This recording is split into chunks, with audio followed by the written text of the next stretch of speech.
Assalamualaikum warahmatullahi wabarakatuh. Waalaikumsalam warahmatullahi wabarakatuh. Jumpa kembali di podcast Humanity, yang mana pada kesempatan kali ini kami akan membahas tentang masalah pendidikan yang ada di Indonesia. Ya. Yang mana banyak sudah kita ketahui bahwasanya pendidikan di Indonesia ini sudah menghadapi beberapa masalah, yang mana seperti halnya COVID. Ya, betul banget. Di situ si siswa ataupun mahasiswa itu harus beradaptasi kembali terhadap media ataupun cara guru maupun dosen, cara belajarnya gitu, gaya belajarnya. Ya. Mari kita bahas tentang masalah ini dengan presenter kami. Mohon perkenalkan diri kembali. Ya, perkenalkan, saya Ahmad Warisi Akbar ya. Dan kebetulan sekarang dapat undangan juga dari podcast Humanity untuk kita berbincang-bincang mengenai pendidikan di Indonesia. Ya, kayak gitu. Langsung saja ya. Saya kenal dengan Mas Akbar itu sekarang sudah semester berapa Mas kuliah? Masih semester 5. Baik. Mungkin ini bisa jadi berangkat dari keresahan pribadi ya Mas. Ya, betul. Nah, tentang masalah ini karena sampean juga sudah mengalami sendiri gitu. Ya. Mungkin sampean itu sudah seharusnya lah bercurhat ataupun bisa membagikan Betul banget. bisa membagikan ilmu bagi kami juga dengan masalah dengan apa yang sudah Mas Akbar itu sudah alami, dan juga mungkin ada katakanlah ada kata-kata mutiara ataupun bisa memberikan Motivasi. nah gitu. Silahkan Mas Akbar. Ya, sebenarnya sejak awal 2020 ya, Indonesia itu memasuki fase di mana memang kita harus berjumpa dengan adanya COVID-19. Nah, dengan adanya COVID-19 tersebut, sepertinya semua sektor termasuk pendidikan khususnya di Indonesia terdampak karena adanya COVID-19. Waktu itu saya ingat ya, pertengahan semester 2 di mana kita semua itu harus menyesuaikan dengan proses belajar jarak jauh Ya, kan? daring. Akan tapi sampai sekarang ya, di mana memang hampir 2 tahun pendidikan banyak dilaksanakan secara daring, sebenarnya bisa dibilang pendidikan itu kayaknya gak terlalu efektif banget untuk kita yang tentunya berniat untuk benar-benar mengikuti pendidikan, karena sebenarnya kompleksitas dalam pendidikan itu banyak sebenarnya. Bisa saja karena media yang digunakan, bisa saja karena dosennya atau gurunya, bisa saja karena faktor eksternal lainnya berupa jaringan dan semacamnya, gadget yang digunakan. Karena secara langsung ya, kita itu sebagai pendidik, seorang peserta didik harus dituntut untuk memiliki fasilitas yang menyokong terhadap proses pembelajaran daring kayak gitu. Terima kasih.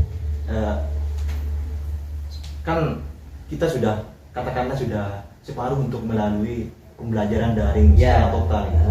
Dan sekarang sudah masuk terhadap pembelajaran ya separuh lah, separuh daring dan separuh masuk ya. Bagaimana pendapat Mas Akbar tentang katakanlah metode seperti ini gitu?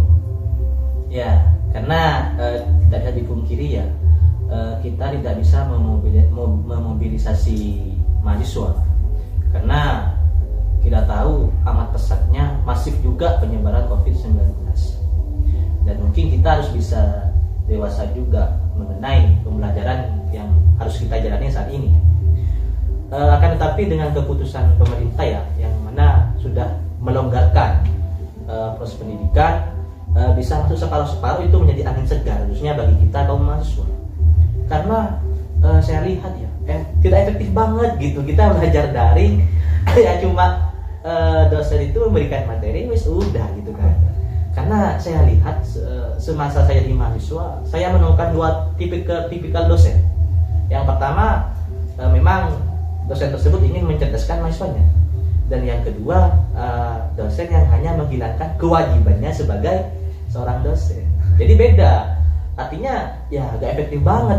Apalagi sampai kita ketemu dengan dosen yang Yang nomor 2 tadi yang cuma hanya menghilangkan kewajibannya sebagai dosen, kayak gitu. Padahal ya, ketika kita merujuk terhadap pendapatnya Paulo Freire dalam Pedagogic of the Oppressed atau pendidikan kaum tertindas, kita itu selayaknya harus menyerupai terhadap pendidikan yang membuat kita nyaman dalam pendidikan tersebut. Artinya prioritas keefektifan dalam proses pendidikan itu harus dinomorsatukan atau diutamakan dalam proses pendidikan. Jadi tidak boleh seorang dosen itu sewenang-wenang mentang-mentang dia seorang dosen lalu memberikan statement yang tidak mengenakan terhadap seorang peserta didik atau mahasiswa. Tidak boleh, karena ya sudah mahasiswa juga ya, apalagi dari awal tentunya sudah ada kontrak kuliah tentunya, dan kontrak kuliah itu juga harus mengikut sertakan mahasiswa lainnya, karena dalam perkuliahan tersebut biar tidak ada clash di dalamnya, kayak gitu. Baik, mungkin saya bisa menyimpulkan bahwasanya apa yang Mas Akbar katakan tadi di poin yang kedua, yang mana dosen itu menghilangkan, gimana Mas? Iya, yang kedua dosen hanya menghilangkan kewajibannya.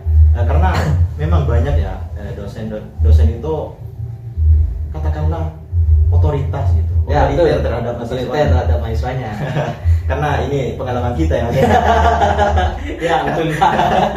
Kita menjadi korban di sini teman-teman. Seperti apa ya gitu? Mungkin Mas Akbar itu mempunyai solusi terhadap bagaimana caranya mengatasi terhadap dosen yang seperti itu. Apa mungkin harus dilawan ataupun dibunuh aja gitu? Ya, sebenarnya ya ketika kita dihadapkan dengan pendidikan, tentu kita harus ingat tipologi dalam pendidikan. Ingat ya mangan karsa, ing soto makan karso, tuturi handayani, kan kayak gitu.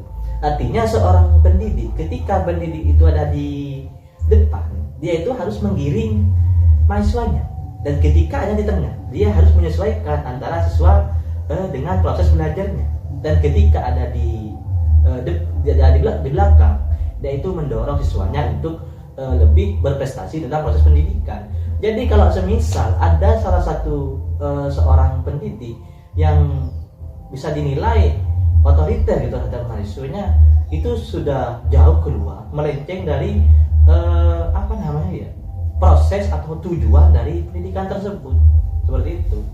Banyak sebenarnya ya, apalagi sekarang melihat muka pendidikan di Indonesia itu kayaknya terpuruk banget, eman-eman gitu kan. Apalagi saya pribadi ya, ketika melihat perekonomian saya sendiri, juga perekonomian teman-teman yang lainnya, di mana dia harus dalam pandemi kita juga harus dituntut untuk bayar UKT juga. Akan tetapi proses perkuliahan yang kita lalui itu jauh dari apa yang diinginkan oleh kita sebagai mahasiswa. Itu eman banget gitu kan, apalagi melihat latar belakang orang tua kita, banyak yang petani, nelayan, dan buruh-buruh yang lainnya yang mungkin untuk digunakan sebagai bayar UKT saja itu harus nabung-nabung dari jauh hari juga. Bahkan ada yang ngutang, jual barang dan semacamnya, kayak gitu. Apalagi diterpa COVID-19 ini ya, sangat mempengaruhi terhadap ekonomi orang tua kita. Ya. Jadi untuk mengatasi dosen yang katakanlah bersifat otoriter gitu, yang pertama itu kita harus lawan. Ya. Tapi katakanlah berlawan itu bukan saling pukul teman-teman, tapi katakanlah melawan dengan cara yang berpendidikan. Betul banget. Dan saya juga mengharap terhadap dosen-dosen yang katakanlah merasa dirinya otoriter terhadap kami gitu, peserta didik. Saya harap ya. Mungkin hal tersebut itu sangat merugikan kepada Anda diri sendiri dan kepada kami juga. Dan pendidikan juga tidak akan berjalan dengan baik. Mungkin hanya itu dari kami. Kembali lagi di podcast Humanity. Sampai jumpa. Assalamualaikum warahmatullahi wabarakatuh.